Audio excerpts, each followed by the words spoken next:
moves through massive harvesting operations and continues inside giant factories where millions of tons of pineapple are processed every year. Today, we're going behind the scenes of pineapple farming and canning production. You'll see how farmers grow this spiky tropical fruit, how machines process it at breathtaking speed, and how technology ensures every can is fresh, safe, and delicious. But before we jump in, don't forget to like, subscribe, and hit the notification bell so you never miss more amazing industrial journeys from farm to factory.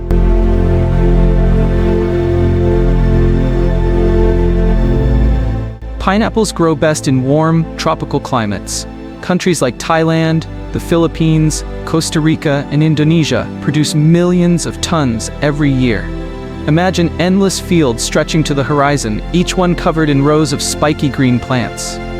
Each pineapple plant takes 18 to 24 months to mature. Farmers carefully prepare the soil with organic matter and irrigation to handle the tropical sun. What's fascinating is that a single pineapple plant produces only one fruit at a time. That means every pineapple you've ever eaten had its own dedicated plant. Farmers use techniques like mulching to keep soil moist and drip irrigation to reduce water waste. Drones and modern sensors are sometimes used to check plant health, ensuring the crop grows evenly.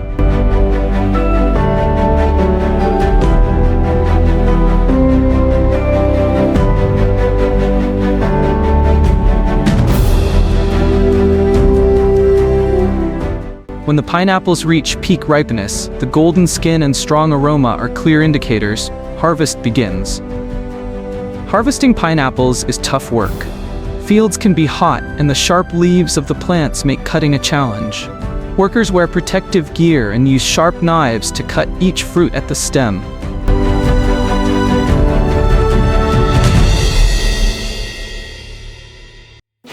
In some large farms, specialized harvesting machines now assist, lifting rows of pineapples onto conveyor belts that feed into large collection trucks.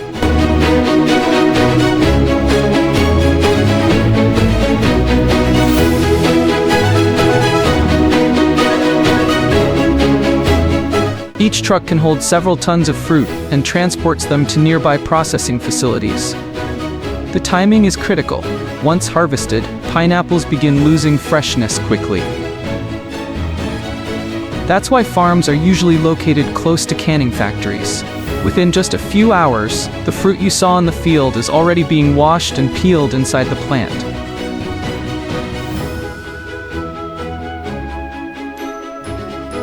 Harvesting pineapples is tough work.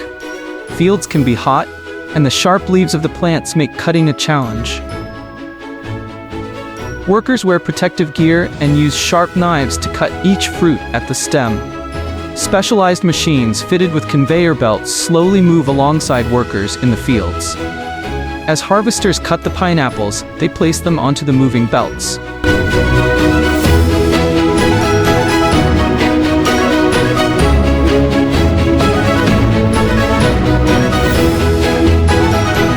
The fruit is gently carried upward and loaded into large bins or directly onto waiting trucks.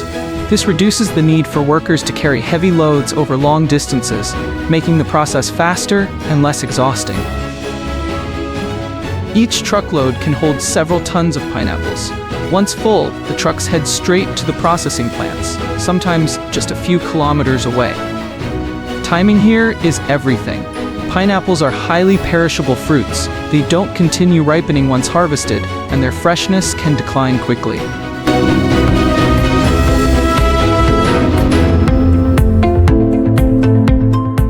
That's why most factories are strategically built near the farms.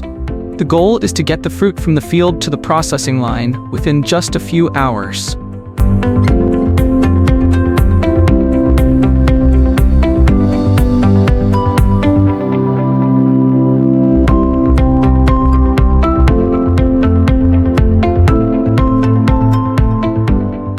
Processing factories are typically located right next to the plantations, sometimes less than 10 kilometers away. This proximity ensures that the fruit, once cut, is in the factory within 4 to 6 hours, preserving its natural sweetness and aroma. As the trucks arrive, the pineapples are unloaded onto receiving belts. Here begins the crucial step of sorting. Not every pineapple is destined for the canning line. Workers and machines work together to examine each fruit's size, ripeness, and appearance. This sorting process is critical for both food safety and product quality. Human inspectors quickly check for defects, while high-tech optical scanners measure size and color with precision. Together, they ensure that only the best fruit makes it to the next stage.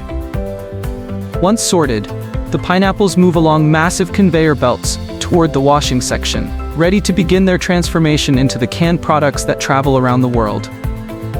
At this stage, sanitation takes center stage. Pineapples arriving from the fields are covered in dust, soil, and sometimes tiny insects. Before they can be processed into canned fruit, they must be thoroughly cleaned. The pineapples roll onto long, stainless steel washing lines where powerful water jets and rotating brushes scrub away dirt and debris. Some facilities use a mild chlorinated rinse to kill bacteria and ensure food safety. By the end of this stage, the pineapples gleam with a fresh golden shine. The preparation stage highlights the harmony of hygiene, precision, and speed. Thousands of pineapples are peeled, trimmed, and cut every single hour, preparing them for their final transformation. This is the heart of pineapple production, the moment when fresh fruit becomes the iconic canned pineapple known worldwide. Prepared slices, chunks, or crushed pineapple flow into automated filling lines. Sterilized cans move along high-speed conveyor belts, and each is carefully filled with the exact weight of fruit. Next, a sweet, clear syrup or natural pineapple juice is poured in to cover the fruit and preserve its flavor. Immediately after filling, the cans are sealed with airtight lids using high-pressure sealing machines. The process must be flawless. Any imperfection can lead to contamination. That's why factories perform continuous quality checks, testing random cans to ensure the seal is perfect.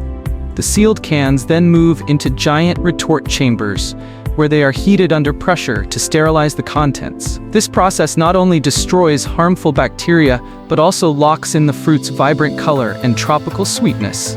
From here, the cans are cooled, dried, and labeled. Each label proudly displays the brand, origin, and sometimes even the farm where the pineapples were grown. What's truly impressive is the sheer scale. Some factories can produce tens of thousands of cans every hour, operating almost non-stop during the peak harvest season. This efficiency allows pineapples harvested in the morning to be canned, sealed, and ready for export by evening. With the fruit safely sealed inside its can, the journey is almost complete. The next step is packaging and distribution. Cans are grouped together into cartons or shrink-wrapped packs, stacked onto pallets, and moved by forklifts into massive storage warehouses. These warehouses are designed for efficiency, with towering shelves that can hold millions of cans at once.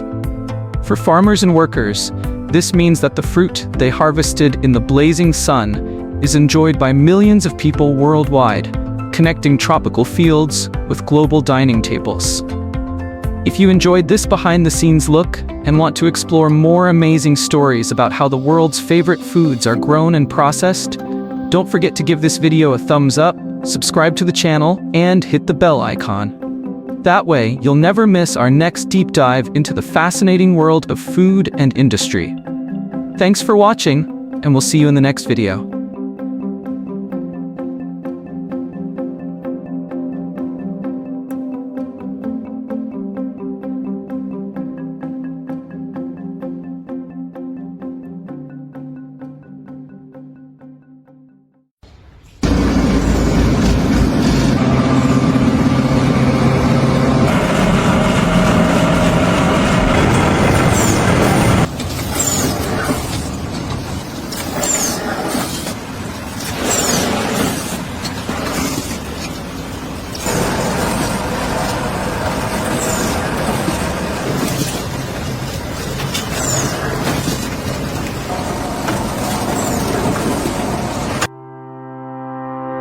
You know that feeling when you open a can of mushrooms and the smell just takes over your kitchen?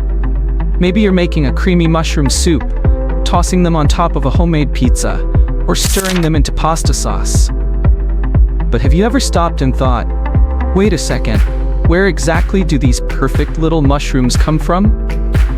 Today we're going on a journey, and it's not just any journey. We're leaving the grocery store behind, hopping over to a quiet, climate-controlled mushroom farm, stepping into a high-speed food processing plant, and finally, we'll end up right back in your kitchen. And let me tell you, this process is part farming tradition, part modern science, and part old-fashioned craftsmanship.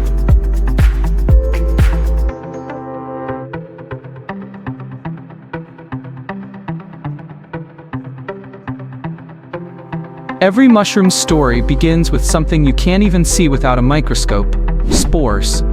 Think of them like seeds, except mushrooms aren't plants, so their seeds work a little differently. These spores are collected and turned into something called spawn, a mix of spores and a nutritious carrier, often made from grains like rye or millet. This spawn is what mushroom farmers use to plant their crops. But here's where mushrooms are different from almost everything else you eat. They don't grow under the sun, in fields or in orchards. They grow best in the dark, in cool, damp, and very clean conditions. Farmers prepare special compost beds made from straw, hay, manure, and other organic materials.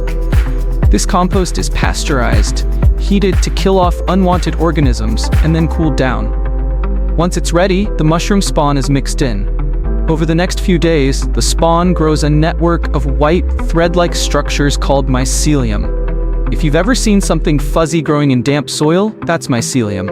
And it's the living body of the mushroom, the part that works quietly behind the scenes before the actual mushrooms appear. Imagine stepping into a mushroom growing room for the first time.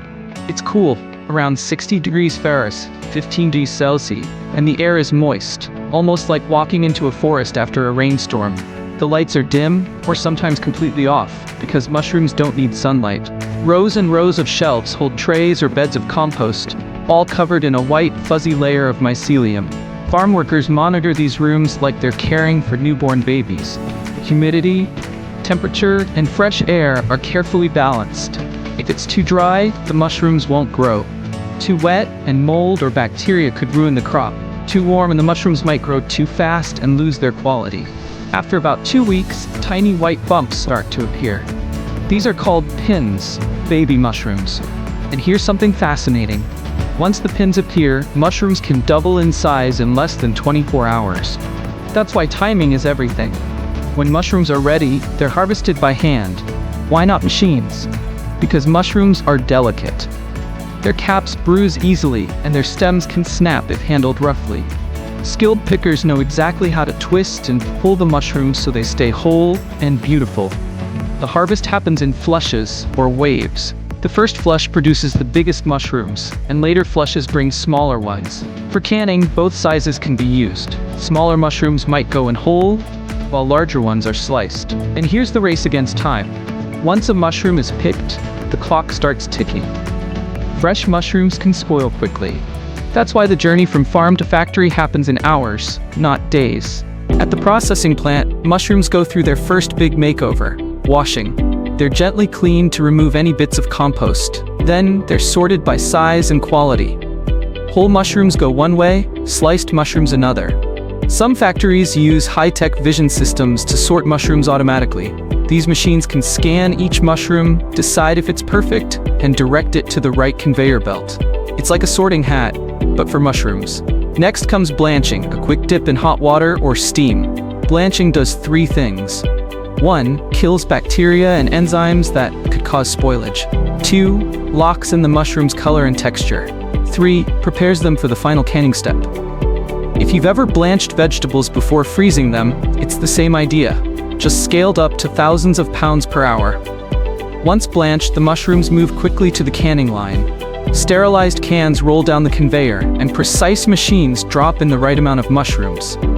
Then, a hot liquid, usually water or brine with a pinch of salt, fills the can to the brim. Lids are sealed on, and now it's time for the retort, a high-pressure cooking chamber. Inside, the cans are heated to temperatures high enough to destroy any remaining bacteria. This not only makes the mushrooms safe to eat, but also gives them that long shelf life. After cooling, the cans are labeled, packed into boxes, and shipped off to stores, ready for you to grab whenever you need them. Fast forward a few weeks or months, you're in your kitchen. You grab a can of mushrooms off the shelf. You might be making a quick stir-fry, a creamy casserole, or even topping a burger.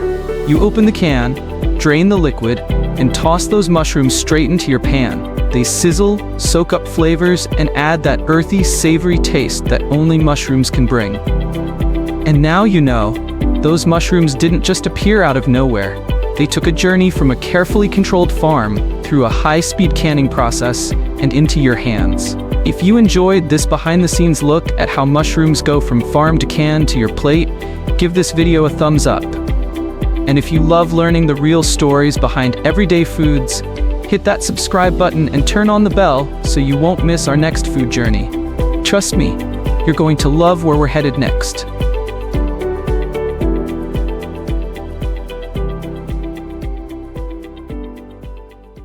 Crisp, cool, and refreshing. Cucumbers are one of the most consumed vegetables in the world.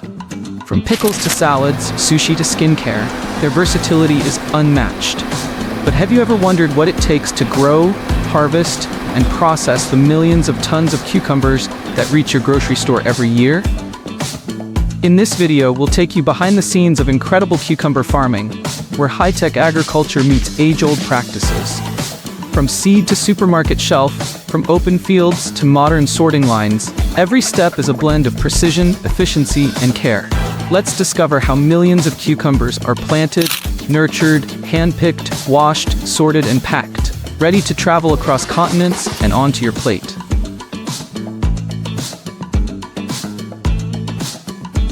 Cucumber farming begins with one essential element: the seed. Cucumber seeds are carefully selected based on the variety and the purpose, whether for fresh market consumption or industrial pickling. In large commercial farms, planting is done in spring or early summer, depending on the region. The soil must be well-drained, nutrient-rich, and loose, perfect for the cucumber's shallow root system. Farmers often use raised beds covered with black plastic mulch. This not only retains moisture, but also controls weeds and increases soil temperature, speeding up germination. Seedlings are either sown directly into the field or pre-germinated in greenhouses. Spacing is crucial. Cucumbers need air circulation to prevent disease. Each plant is usually spaced 12 to 18 inches apart, with rows 3 to 4 feet wide. Drip irrigation systems run beneath the mulch to deliver water precisely to the roots, minimizing waste and promoting strong growth. Within 5 to 10 days, the seeds sprout. By the third week, the vines start spreading. By week 6, flowering begins, and within 2 weeks, tiny cucumbers appear, growing rapidly thanks to optimal heat, sunlight, and regular feeding. There are 2 main cucumber growing systems: open field cultivation and greenhouse farming. In open fields, trellising is common. Farmers install support structures like bamboo poles or plastic netting to train the vines upward. This prevents fruit rot from ground contact and makes harvesting easier. In greenhouses, cucumber vines grow vertically with string trellises under controlled temperature, humidity, and lighting. This method allows year-round production, especially in cooler climates. Advanced hydroponic systems deliver nutrient-rich water directly to roots, accelerating growth and increasing yield per square meter. Integrated pest management is also key. Farmers use natural predators like ladybugs or introduce pheromone traps to reduce harmful insects without chemicals. Cucumbers are highly sensitive to water stress, pests, and powdery mildew. Daily monitoring, pruning, and irrigation adjustments are part of the routine. By 50 to 70 days after planting, the cucumbers reach commercial maturity, between 6 to 9 inches long, deep green, and firm. They're ready to harvest.